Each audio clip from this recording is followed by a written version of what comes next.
yang beli harus hormat. Jika Anda umat Nabi Muhammad, jawablah salam saya dengan semangat. Assalamualaikum warahmatullahi wabarakatuh.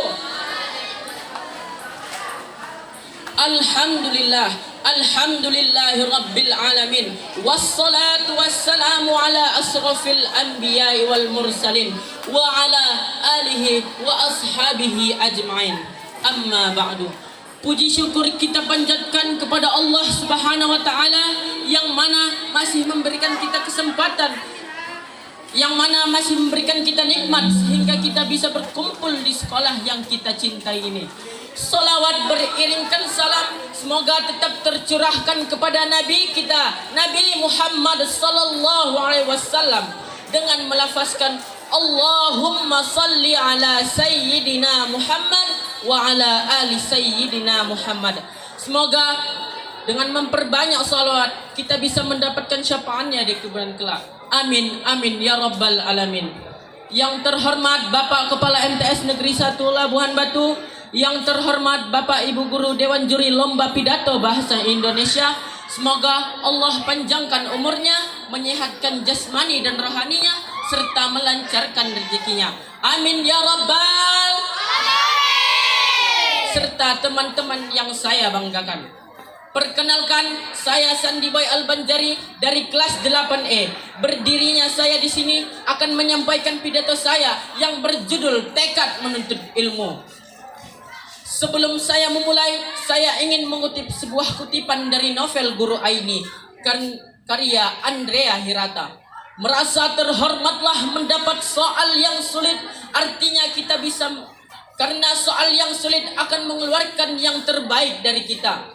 Lalu tempur semua kesulitan itu. Jangan mundur, jangan sedikit mundur.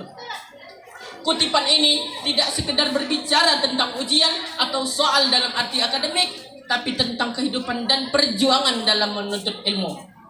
Kalimat ini mengajarkan kita bahwa setiap tantangan, setiap soal sulit, setiap rintangan dalam proses belajar bukanlah hambatan untuk ditakuti, melainkan untuk tumbuh lebih baik lagi. Merasa terhormat mendapat soal yang sulit, artinya kita bisa melihat tantangan sebagai bentuk kepercayaan bahwa kita dianggap mampu, bahwa kita mempunyai potensi besar di dalam diri. Kesulitan bukanlah tanda untuk menyerah, tapi justru momen itu yang akan mengeluarkan versi terbaik dari diri kita. Jika kita memilih untuk tempur, untuk melawan, bukan mundur. Semangat inilah yang seharusnya dimiliki setiap penuntut ilmu, bahwa jalan menuntut ilmu memang selalu tidak mudah.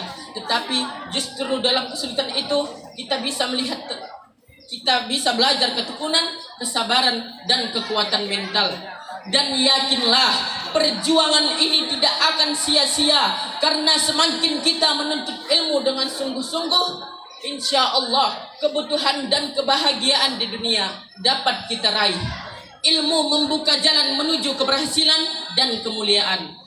Selain itu, ilmu juga membawa kita kepada kebahagiaan yang abadi, sebagaimana sabda Rasulullah sallallahu alaihi wasallam dalam sebuah hadis yang diriwayatkan oleh Imam Muslim. Siapa yang menempuh jalan untuk menuntut ilmu, maka Allah akan mudahkan baginya jalan menuju surga. Hadis ini menunjukkan betapa mulianya jalan menuntut ilmu. Maka mari kita hadapi setiap kesulitan dalam belajar dengan keberanian dan tekad. Jangan pernah mundur, karena di balik kesulitan itu tersimpan keberkahan, pertumbuhan, dan insya Allah surga. Maka untuk mewujudkan itu semua, yang kita butuhkan adalah membangun tekad. Cara membangun tekad adalah dengan pola pikir yang berkembang, yaitu keyakinan bahwa kemampuan dalam belajar dapat diubah dan dapat berubah dengan usaha kita. Sebab kita lebih cenderung lebih tekun terhadap kegagalan, tapi kegagalan bukanlah kondisi yang permanen. Demikian pidato singkat yang bisa saya sampaikan. Semoga kita terus belajar tanpa bermalas-malasan sehingga kita bisa merasakan nikmatnya mempunyai ilmu. Akhirnya kata, semoga pidato singkat yang bisa saya sampaikan akan menjadi motivasi buat kita semua. Wabillahi taufik wal hidayah. Wassalamualaikum warahmatullahi wabarakatuh.